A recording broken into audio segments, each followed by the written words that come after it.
quiero compartirles algo. Quiero compartirles eh, que hace un par de semanas, pues, el Señor me permitió tener dos sueños y, y pues se los comparto porque yo tengo la certeza de que estos sueños fueron puestos por Dios, ¿verdad? Porque pues uno recibe testimonio, ¿verdad? De cuando las cosas vienen de Dios y no son sueños motivados quizá por las experiencias o por el ambiente.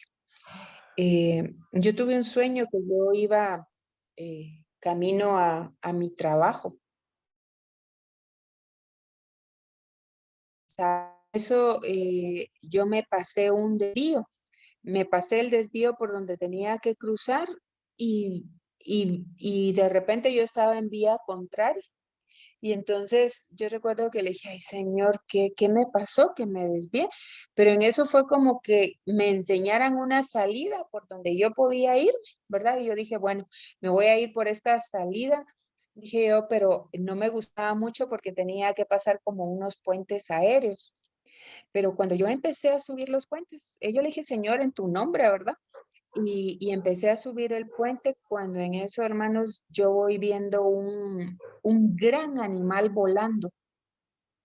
El aspecto del animal al principio era como un dragón, pero muy particular porque su piel era como color marrón, pero lisa, lisa.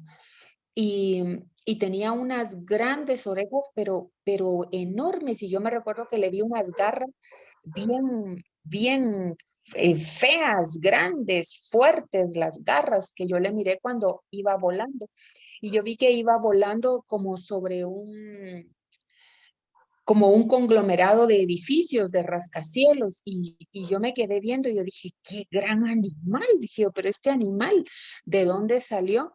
Y es que empiezo a ver cómo habían como militares queriendo hacerle guerra a ese animal. Pero cuando el animal sobrevoló sobre esos militares, fue como que los hubiera pasado arrasando y ya se salió de mi vista.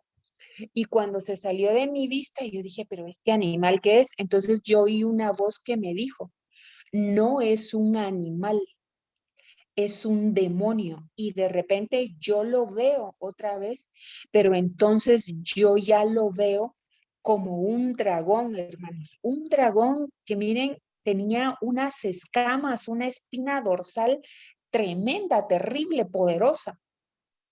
Y veo cómo de repente este dragón mete como su cabeza entre los cielos, pero cuando mete su cabeza entre los cielos, su boca se abre y genera como una gran conmoción, pero una conmoción que como que hubiera estallado una bomba atómica y yo puedo ver cómo todas las ondas se hacen en los cielos. Y, y cuando yo desperté, a mí el Señor me habló y me dijo, porque gran conmoción viene sobre los cielos. Y yo me he quedado con este sueño y le estoy pidiendo a Dios, ¿verdad? Que nos muestre, que nos ayude a estar preparados, porque yo considero que el enemigo está trabajando fuertemente, ¿verdad? Para poder traer no solamente sobre los cielos, sobre la humanidad, una conmoción fuerte para poder traer algo que nos siga aturdiendo, ¿verdad? Que nos siga como a nosotros robando la atención de lo que el Padre quiere, ¿verdad? Aparte de las implicaciones físicas que en el mundo pues natural se puedan dar. Yo lo miraba también en el aspecto espiritual nuestro como hijos de Dios, la conmoción que el enemigo quiere traer sobre nuestras vidas para robarnos la paz, el gozo, la tranquilidad, ¿verdad? Eh, pues yo se los quería compartir para que oremos, ¿verdad? Y para que el Señor pues obre de una manera poderosa en nuestras vidas y que nos fortalezca y que nos habilite, ¿verdad? Para toda buena obra y que nos habilite para poder batallar y para poder en el nombre de Jesús adquirir sabiduría y discernimiento, ¿verdad? Sobre lo que viene, no solamente para este mundo, sino para nuestra vida, ¿verdad? Entonces, pues se los dejo ahí, por favor, para que nos apoyemos en oración, ¿verdad? Y que el Señor siga pues mostrando, revelando qué es lo que Él quiere decirnos o cómo Él quiere, ¿verdad? Que nosotros dirijamos nuestra oración muchas veces, ¿verdad? Porque eso también, yo creo que la revelación que el Padre trae para este último tiempo es para que nosotros también aprendamos cómo dirigirnos hacia Él, cómo orar, cómo pelear, ¿verdad? Cómo interceder también. Pues ese es un paréntesis, hermanos, que quería ahí compartirles. Y bueno, siguiendo con la enseñanza que traíamos de la semana pasada, ¿verdad? Sobre las fortalezas mentales. Recordarán que tomamos los versículos que están en el libro de Eclesiastés. Leímos Eclesiastés 13 al 15, ¿verdad? Y hicimos especial énfasis en el versículo 14, ¿verdad? Sobre el rey que construyó, ¿verdad? Baluartes sobre la ciudad y con ella la cercó, ¿verdad? Hablamos de cómo estos baluartes van las fortalezas, podrían significar las fortalezas mentales que el enemigo construye, ¿verdad? O que nosotros también permitimos que se den en nuestra vida para poder robarnos, ¿verdad? La paz, la tranquilidad, el gozo, ¿verdad? Recordamos que hablamos de que la ciudad estaba sitiada por este rey poderoso y que hablamos que era este rey poderoso podía tipificar a Satanás y cómo este sitio que había hecho en la ciudad se hacía a través de baluartes que eran torres, cercos, ¿verdad? Vimos fortalezas que se levantaban para destruir a la ciudad, privándola de todo suministro que le permitiera mantener viva a su gente, ¿verdad? Aprendimos que pues los sitios en la antigüedad se acostumbraban sobre las ciudades para poder asediarlas y para poder cortarles el suministro de agua, de alimento y de todo aquello que la ciudad necesitara para subsistir, ¿verdad? También aprendimos que a través del asedio venía el desánimo, ¿verdad? Y que aunque no había en ocasiones una confrontación como la guerra de cuerpo a cuerpo, sí había una batalla que se libraba en la mente y en la condición física y material de las personas, ¿verdad? A través del desánimo, vimos de la falta de alimentos, el desánimo porque la gente no tenía libertad para salir, vimos cómo ese desánimo podía darse en nuestra alma, en nuestro espíritu, ¿verdad? La falta de alimentos, la falta de agua. Aprendimos que el enemigo construye fortalezas mentales que tratan de impedir que vivamos una vida plena en Cristo Jesús y que estas fortalezas pueden construirse o desarrollarse en nuestra vida por pecados cometidos, puertas que hayamos abierto, ¿verdad? O que se mantengan abiertas, ¿verdad? Los hábitos también, los malos hábitos que nuestra naturaleza de viejo hombre aún conserve y aún la misma cultura, ¿verdad? Y por supuesto también tocamos el tema de cómo estas fortalezas mentales pueden aún ser provocadas o habilitadas por herencias generacionales que no han sido rendidas o que a veces, hermanos, no han sido descubiertas. Yo lo puedo hablar por mi experiencia propia, ¿verdad? Porque he sido, pues he vivido en carne propia cómo Dios me ha ido mostrando cosas poco a poco de mi vida, de la forma en que yo he percibido cosas, ataduras y cómo ser libre, ¿no? Desde mi infancia. Y no es que lo haya logrado todo, sino que es una lucha continua, ¿verdad? Es una lucha que, que se sigue viviendo, pero que el Señor en su misericordia es como que no nos agobia, sino que en la medida en que vamos siendo habilitados, en la que vamos siendo preparados, es como que el Señor nos va mostrando y nos va mostrando, y así es como Él nos va ayudando a vencer, a limpiarnos también, ¿verdad? Que eso es importante, ¿verdad? También aprendimos que todo cerco, fortaleza mental que el enemigo trate de levantar alrededor de nosotros, podemos combatirlos. Recuerdan que hablamos a través de la fe, la meditación de la palabra y la administración continua del Espíritu Santo sobre nuestras vidas. Por eso hablamos y volvemos a tocar el tema de lo importante que es mantener una vida de oración, una vida de comunión, una vida de adoración, ¿verdad? Delante del Padre. Eh, yo escuchaba un testimonio de una persona que hablaba que el Señor le había indicado que hiciera guerra a través de su adoración. Imagínense, nosotros a veces pensamos que la adoración pues es parte de darle al Señor, de ofrecerle algo grato, pero también podemos hacer guerra a través de la adoración. Y esta persona contaba en su testimonio que el Señor le había mostrado cómo a través de la adoración caían murallas, caían fortalezas, ¿verdad? Y, y creo que es algo que debemos nosotros tratar de desarrollar, tratar de mantener en nuestras vidas, ¿verdad? Para lograr vivir una vida de victoria, ¿verdad? Porque debemos nosotros saber que nuestra lucha, como dice la palabra, no es contra carne y sangre, ¿verdad? Sino que es una lucha que se da más en, en el terreno espiritual, ¿verdad? Y que repercute en lo material, ¿verdad? Hablamos de todo esto y también hablamos de cómo todas estas batallas en el alma repercuten también en nuestra condición física, ¿no? Y no solamente en nuestro cuerpo, sino que afectan también nuestro espíritu, porque eminentemente somos seres trinos, ¿verdad? Espíritu, alma y cuerpo, y entonces ellos están, así como el Padre, el Hijo y el Espíritu son uno solo, así nuestro cuerpo, nuestra alma y nuestro espíritu son uno solo y se ven afectados por, yo diría que por la carencia que haya en alguna de estas partes, sobre todo en nuestra alma y en nuestro espíritu, ¿no?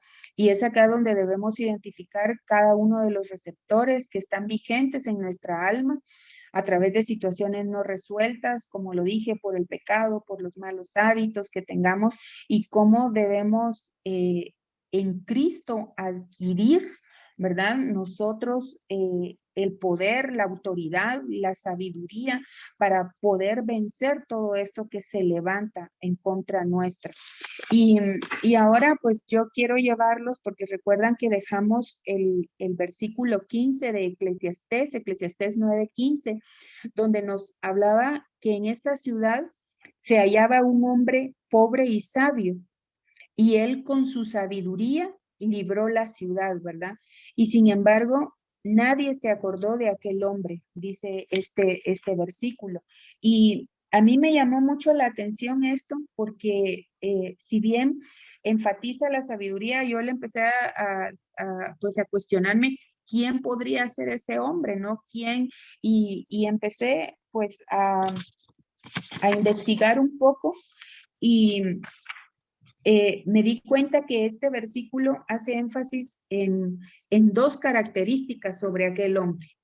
Uno dice que era un hombre pobre, pero no identifica una pobreza de espíritu, no identifica esto, sino que lo da como una pobreza quizá material en ese momento, que se identifica así, yo la identifiqué así, pero le da una gran característica que dice que era sabio, ¿verdad?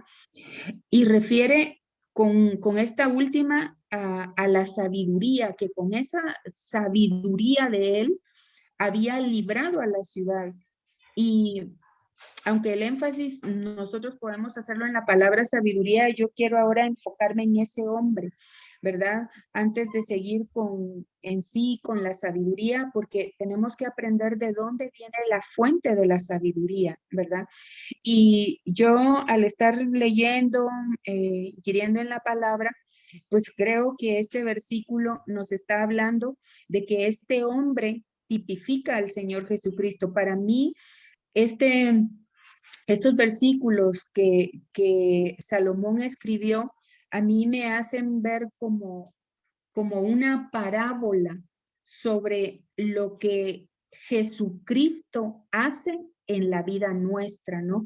Tomando en cuenta que nosotros somos esa ciudad que el enemigo quiere sitiar, pero que ese hombre sabio es el Señor Jesús que viene a librarnos con su sabiduría, ¿verdad? Y no solamente a librarnos de manera individual, sino de manera a su iglesia, ¿no? A rescatar a su iglesia.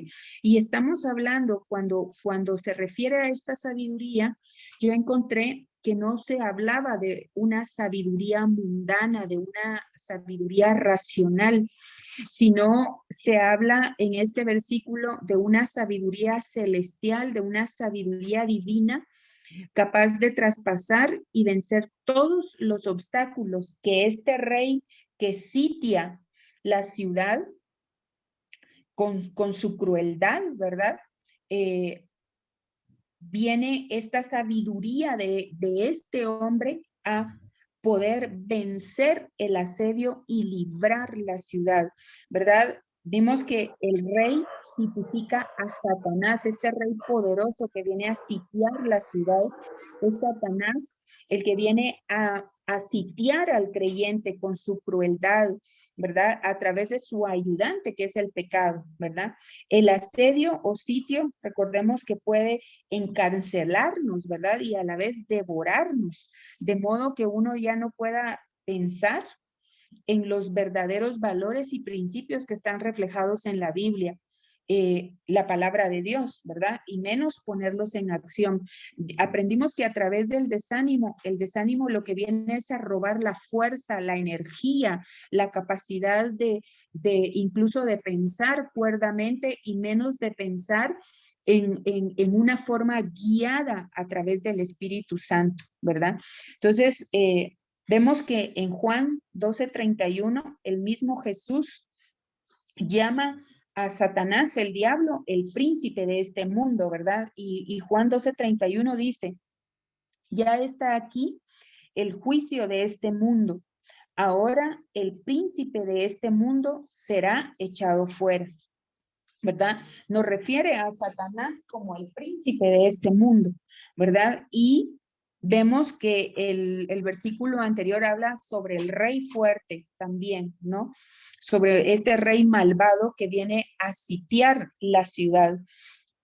Efesios 6:12 nos dice claramente que nuestra lucha no es contra sangre ni carne, sino contra principados, contra potestades, contra los poderes de este mundo de tinieblas, contra las huestes espirituales de maldad en las regiones celestiales. Entonces, nos enfatiza y por eso hablamos nosotros de que estos baluartes eran fortalezas mentales que se construían alrededor nuestro, ¿no? Que el enemigo de nuestras almas lo quiere construir, pero que nosotros debemos estar seguros de que hay una lucha que vamos a librar y algo que yo enfatizo mucho, que las luchas muchas veces se manifiestan a través de otras personas, pero tenemos que estar conscientes que nuestra lucha no es contra nuestros semejantes, nuestra lucha es contra aquel que influencia a nuestros semejantes para venir a atacarnos a nosotros y a venir a querer generar en nosotros situaciones o estados en que nos sea robada la paz, nos sea robado el gozo, la tranquilidad, ¿no? Y por eso Efesios 6:12 hace ese énfasis en que debemos estar nosotros alertas, seguros, confiados de que nosotros libramos una batalla espiritual, libramos una guerra espiritual y por lo tanto debemos afianzarnos de armas espirituales. Y a veces por falta de entendimiento, por falta de conocimiento, por falta de sabiduría, enfatizamos nuestra lucha en una lucha material. Y es lo que el Señor quiere enseñarnos, ¿verdad? A vivir una batalla, pero en el plano espiritual, pero tenemos que lograr llegar a ese plano espiritual para poder discernir los ataques espirituales que vienen a nuestra vida. El hombre natural no puede discernir los ataques espirituales porque es natural, pero el hombre sobrenatural en Cristo Jesús sí va a poder discernirlos, porque su sabiduría no viene del conocimiento adquirido naturalmente, sino del conocimiento de la revelación provista por el Padre. Efesios 2:2 nos explica cómo anduvimos nosotros en otro tiempo. Dice, en los cuales anduvisteis en otro tiempo según la corriente de este mundo, conforme al príncipe de la potestad del aire, el espíritu que ahora opera en los hijos de desobediencia. Vemos que nos da otra situación más que nos dice, nosotros anduvimos iguales, por eso tenemos una experiencia basada en un conocimiento previo de ser hombres naturales, carnales, sin temor de Dios, pero que ahora sabemos que a través de Jesucristo hemos adquirido un conocimiento diferente y que ahora conocemos cuál es la potestad, cuál es el trabajo de Satanás sobre las vidas de los hijos de desobediencia. Y por eso debemos entender también que nuestra lucha no es contra una persona específica. Nuestra lucha es contra toda la obra de maldad, de destrucción que el enemigo quiere que impere en nosotros para robarnos la bendición, para robarnos la victoria. Por ello, yo creo que es necesario desprendernos de toda sabiduría humana, natural y terrenal que es gobernada y facilitada por Satanás. Hermanos, hay cuestiones a lo largo de todo este tiempo. Yo he conocido o he tenido la oportunidad de saber, ¿verdad? Tengo el testimonio de una hermana que, por ejemplo, ella, la admiro mucho porque no quiso meter un juicio, no quiso meter un juicio en los tribunales terrenales, aunque estaba en todo su derecho de hacerlo. Y ella me compartía y me decía que ella esperaba que Dios hiciera un dictamen a favor de ella y que por eso ella no lo hacía. Y hermanos, llegar a eso, wow, yo me sorprendí, ¿verdad? Y lo pongo como ejemplo porque a veces eh, podemos estar en todo nuestro derecho de hacer las cosas humanamente hablando, pero debemos de pedirle al Señor que nos muestre cuál es su perfecta voluntad, ¿verdad? De cómo debemos actuar. Nosotros hemos aprendido mucho sobre eso. El hermano Molina precisamente nos hablaba, ¿verdad? Y nos enseñaba sobre la perfecta voluntad de Dios. Y yo creo que podemos lograr andar en la perfecta voluntad de Dios si disponemos nuestro corazón, que no es un camino fácil, creo que no es un camino fácil porque eso significa rendirnos nosotros cada día, ir muriendo, muriendo, y a esta carne no le gusta morir, ¿verdad? Pero basados en lo que la palabra nos dice y de lo que éramos en otro tiempo. Y si dice éramos, es porque ya no debemos serlo, ¿verdad? Porque hemos adquirido una nueva identidad, eh, un un nuevo ser en Cristo Jesús, ¿no? Y yo sé que no es fácil, pero a ese camino vamos, ¿no? Segunda de Corintios 4:4 nos dice, en los cuales el Dios de este mundo ha cegado el entendimiento de los incrédulos, para que no vean el resplandor del evangelio de la gloria de Cristo, que es la imagen de Dios. ¿Y por qué lo tomo? Porque estamos viendo toda esta parte de sabiduría humana, natural, carnal, que nos lleva a conflictos, que nos lleva a enfrentamientos, pero que la palabra de Dios, a través de enseñarnos ¿cuál es la condición? El entendimiento cegado, o sea, cegado es que no se mira, que se tiene una venda puesta, ¿verdad? Y que eso es propio de los incrédulos. Entonces quiere decir que ya no es algo inherente de mi persona, de su persona como creyentes, porque nosotros ya somos creyentes, ya no somos incrédulos.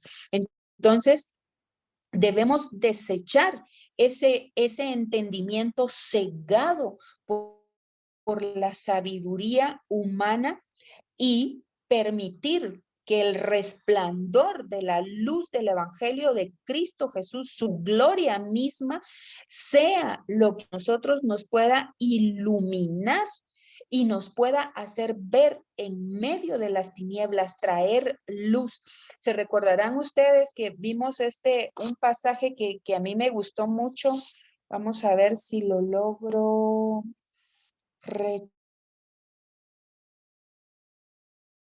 que quitas. Ay, ay, ay, vamos a ver.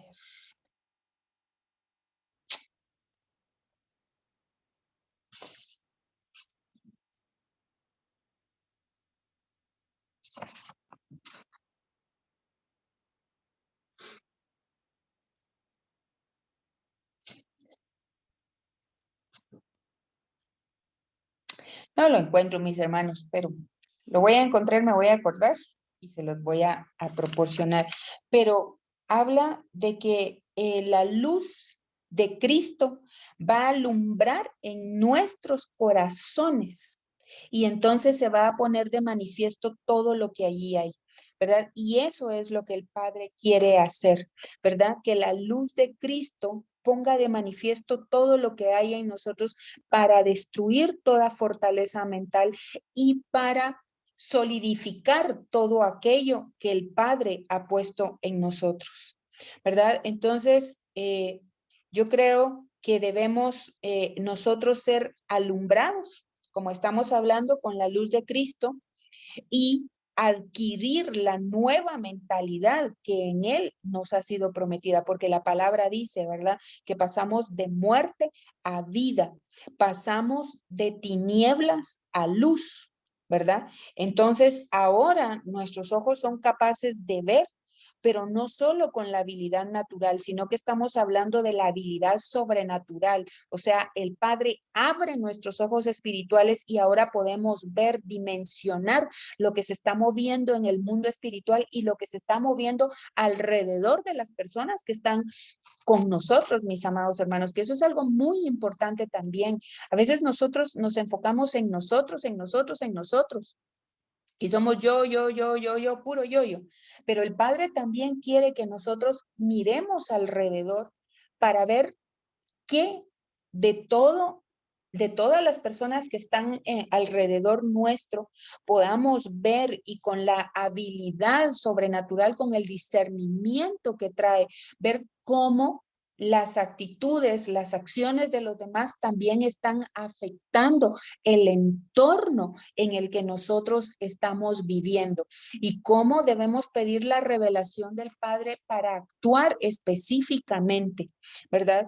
Esto es vital, hermanos, porque en realidad a veces perdemos las batallas porque no pedimos discernimiento.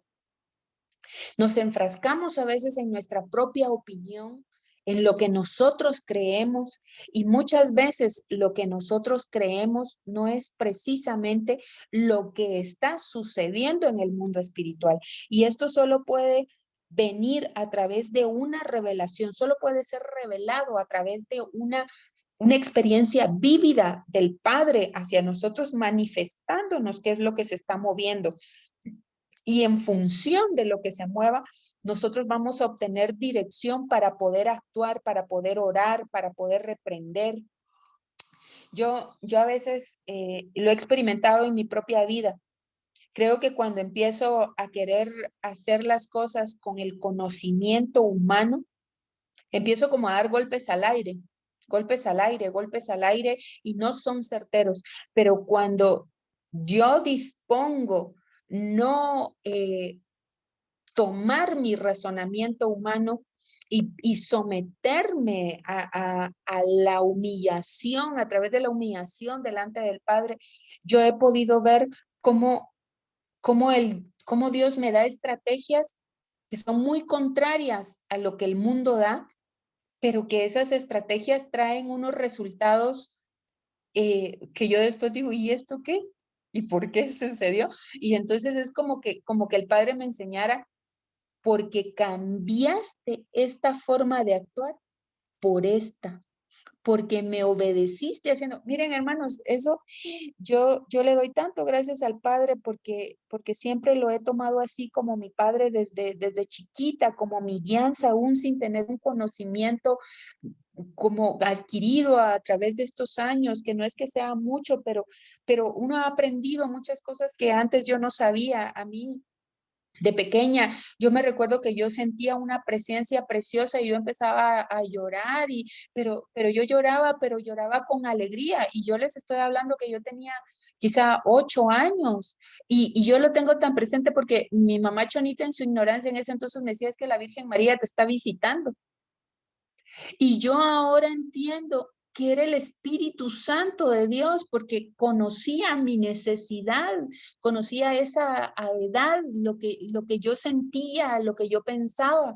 Y yo pude aprender eso ya cuando vine a los pies de Cristo, ya cuando me fue enseñado que había una administración del Espíritu Santo sobre nuestras vidas, hermanos. Y miren, cuestiones como estas me han pasado a lo largo de mi vida.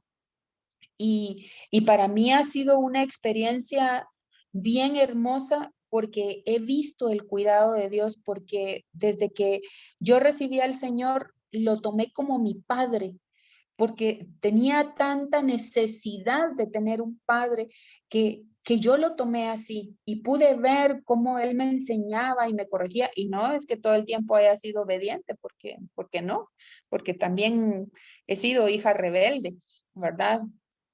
Pero Dios en su misericordia ha hecho las cosas y me ha ido enseñando y me ha ido enseñando que muchas veces no es con fuerza, no es como dice la palabra, con espada ni con ejército, sino es con su Santo Espíritu, ¿verdad? Y yo, pues una parte de lo que quiero dejarles hoy es eso. Y otra cosa es, pues que identifiquemos a la luz de la palabra, retomando el versículo, ¿quién era ese hombre, verdad? Ya dijimos que era Jesús, Jesucristo, pero hablemos a la luz de la palabra, con la palabra, que la palabra nos demuestre que verdaderamente ese hombre del que habla Eclesiastés, ese hombre pobre pero sabio, era Jesús. Y encontramos primero en Miqueas, versículo 5, capítulo 5, versículo 1, la versión de la Biblia de las Américas. Yo me ocupé en buscar algunas versiones porque cada una me enriquecía de manera diferente. La versión de la Biblia de las Américas en Miqueas 5:1 dice, agrúpate ahora en tropas, hija de guerreros, han puesto sitio contra nosotros. Con una vara herirán en la mejilla al juez de Israel.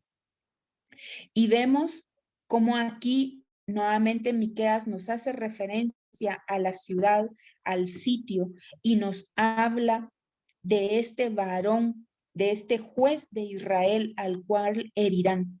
La Biblia del Jubileo es específica cuando nos dice, ahora serás cercada de ejércitos, oh hija de ejército. Se pondrá cerco sobre nosotros, con vara herirán sobre la quijada al juez de Israel. Y por último, esta última que es la versión Nueva Biblia Viva, que me gustó tremendamente porque identifica la humillación y el maltrato que Jesús sufrió. Dice: Jerusalén, ciudad guerrera, prepárate para la guerra, refuerza tus murallas, pues nos han sitiado, y el gobernante de Israel será humillado y maltratado.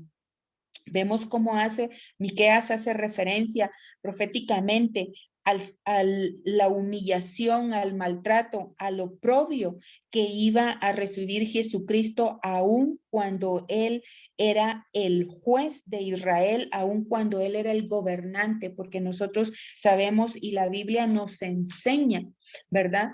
Que Jesús, siendo Dios todopoderoso, siendo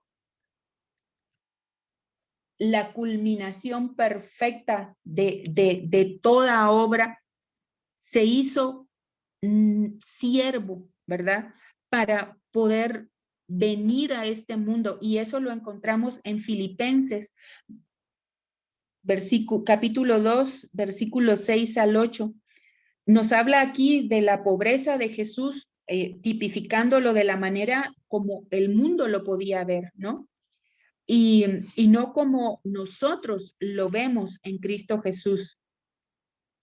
Dice: el cual, aunque existía en forma de Dios, no consideró el ser igual a Dios como algo a que aferrarse, sino que se despojó a sí mismo, tomando forma de siervo, haciéndose semejante a los hombres, y hallándose en forma de hombre, se humilló a sí mismo, haciéndose obediente hasta la muerte y muerte de cruz.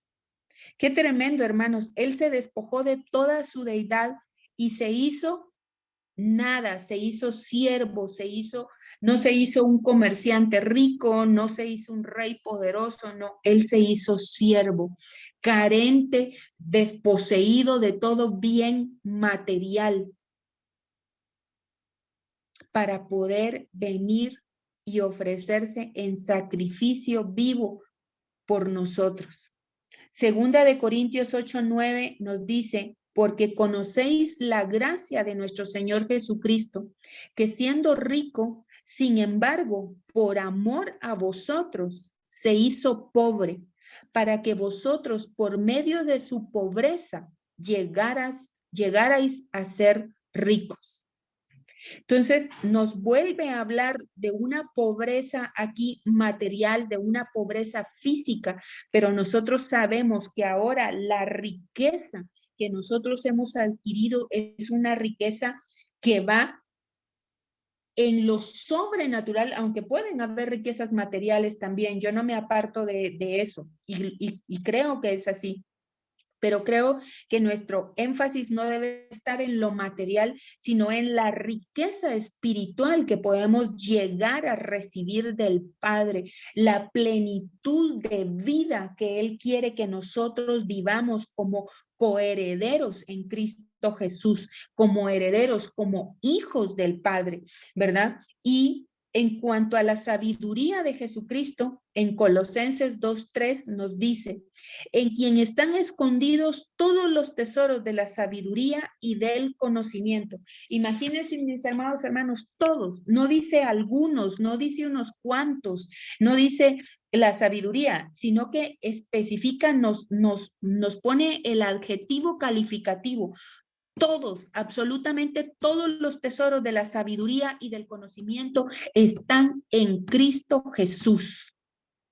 Primera de Corintios 1:24 dice: mas para los llamados, tanto judíos como griegos, Cristo es poder de Dios y sabiduría de Dios. Aquí encontramos un aspecto más a la sabiduría, y es el poder de Dios. O sea, que vemos que en Cristo está no solamente la sabiduría, no solo el conocimiento, sino el poder. Y aquí encontramos un aspecto muy importante, que estamos hablando de una sabiduría y de un conocimiento celestiales, divinos. No estamos hablando de una sabiduría normal, natural, adquirida por el mundo, sino que estamos hablando de una sabiduría que proviene del Padre mismo, al igual que el poder. Primera de Corintios 1:30, mas por obra suya estáis vosotros en Cristo Jesús, el cual se hizo para nosotros sabiduría de Dios y justificación y santificación y redención. Y aquí vemos, mis amados hermanos, todos los aspectos encerrados en este versículo de todo lo que viene a impedir o a librar el sitio de esa ciudad. La sabiduría, la justificación, la santificación y la redención. Todos estos vienen a eliminar todas las fortalezas mentales, todas las murallas, todas las estructuras que el enemigo o el hombre quiera poner en nosotros para mantenernos cautivos. Debemos de tomar esta palabra y saber y confirmar una vez más a través de la palabra que Cristo Jesús es la verdad misma, que en Él están consumadas todas las cosas, como Él lo dijo antes de expirar, consumado es. Aprendimos que consumado es que dice que ya no, ya está todo hecho, ya no hay más nada por hacer, ya fue hecho todo, absolutamente todo, y que a nosotros lo que nos corresponde es recibirlo, porque dice la palabra que está dispuesto para nosotros. Marcos 6:2. Cuando llegó el día de reposo, comenzó a enseñar en la sinagoga y muchos que le escuchaban se asombraban diciendo, ¿dónde obtuvo tales cosas? ¿Y cuál es esta sabiduría que le ha sido dada? Y estos milagros que hace con sus manos. Vemos que estaba en la sinagoga, mis amados hermanos. Jesús estaba entre los eruditos, estaba entre los maestros de la ley y ellos mismos se asombraban y se preguntaban porque ellos llevaban años de estar estudiando la ley, de estar estudiando el Torá. Sin embargo, reconocían que en él había una sabiduría que no la habían adquirido ellos de manera humana a través de todos los años de estudio de la Torá. Era una sabiduría totalmente distinta. ¿Por qué? Porque era una sabiduría celestial, una sabiduría que venía del Padre mismo. Y finalmente, como Isaías nos habla de cómo Jesús fue despreciado, así como este hombre dice que fue despreciado y no fue tomado en cuenta a pesar de que liberó la ciudad. Isaías 53:3 dice, fue despreciado y desechado de los hombres, varón de dolores y experimentado en aflicción, y como uno de quien los hombres esconden el rostro, fue despreciado y no le estimamos. Y vemos cómo estos versículos nos refieren y nos dan la confirmación de cuál era ese hombre sabio que libró con su sabiduría la ciudad. ¿Y a qué quiero llevarlos con todo esto? A que nosotros ya tenemos ganada la victoria en Cristo Jesús. Aunque dice que Él con su sabiduría libró la ciudad. Y ahora yo me pongo como a esa ciudad y yo declaro que el Señor Jesucristo con su sabiduría me hace libre y me da las estrategias, me da las armas para que yo pueda continuar venciendo, para que podamos continuar venciendo en Él, en Él. Yo creo que Salomón hablaba proféticamente de este hombre pobre y sabio. Y creo que esta sabiduría es impartida a nosotros a través de Cristo Jesús, porque Él lo dijo que convenía que Él se fuera para que el Espíritu Santo viniera y mayores cosas que Él nosotros hiciéramos. Y si aprendimos que en Él están encerrados todos los tesoros de la sabiduría y el conocimiento, es porque están dados también para nosotros. Lo que debemos hacer es redireccionar nuestras peticiones. A veces lo que acostumbramos en nuestra oración, mira que no es justo, mira que yo me siento así, mira que yo... Y hermanos, y empezamos a llenar nuestra oración de quejas, de quejas, de quejas, de quejas. Y he entendido algo, que la queja impide que nuestra oración llegue al trono del Padre. Que si bien la palabra nos dice que expongamos nuestras causas delante del Señor, nuestra motivación debe cambiar. Nuestra motivación debe cambiar para que tú traigas bálsamo, porque yo sé que tú me has dado un espíritu de gozo en lugar de tristeza. Yo sé que tú me has dado un espíritu de paz en lugar de intranquilidad. Yo sé que tú me has dado un espíritu de victoria, un sentimiento de victoria en lugar de derrota. Es como el Señor quiere que lleguemos hacia Él, con esa actitud diferente, no de queja, sino de exposición, de decirle: vengo vencido, vengo quizá fatigado, pero sé que en ti puedo encontrar esa renovación que quite el desánimo, que quite el asedio sobre mi vida y que me ayude a eliminar en el nombre de Cristo Jesús todas las fortalezas mentales que se han levantado alrededor mío, alrededor de mi mente, de mi corazón, de mi alma,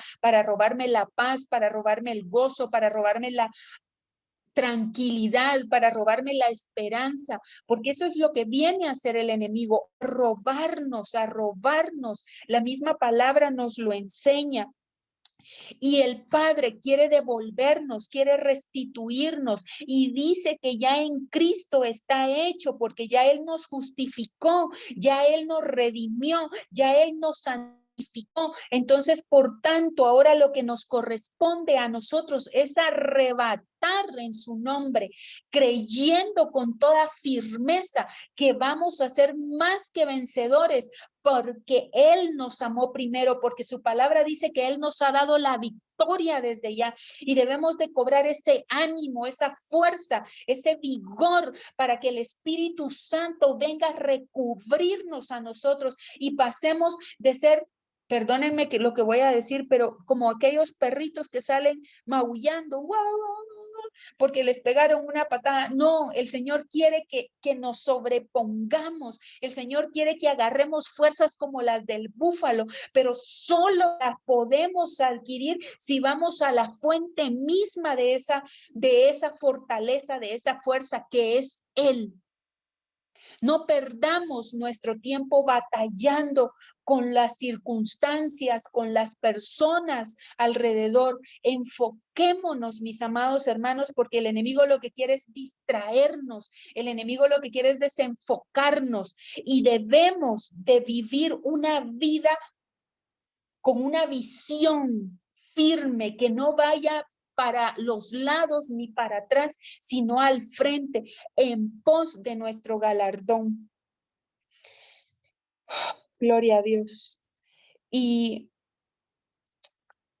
en verdad, créanme que para mí todo esto, y se los repito cada día que yo doy una enseñanza, porque el Señor me habla y vienen a hacer de gozo todas estas cosas y vienen a fortalecerme y vienen a animarme y vienen a hacerme ver que no estoy sola, que no estoy desamparada, que no estoy desprotegida, que tengo a alguien que pelea mis batallas, ¿verdad?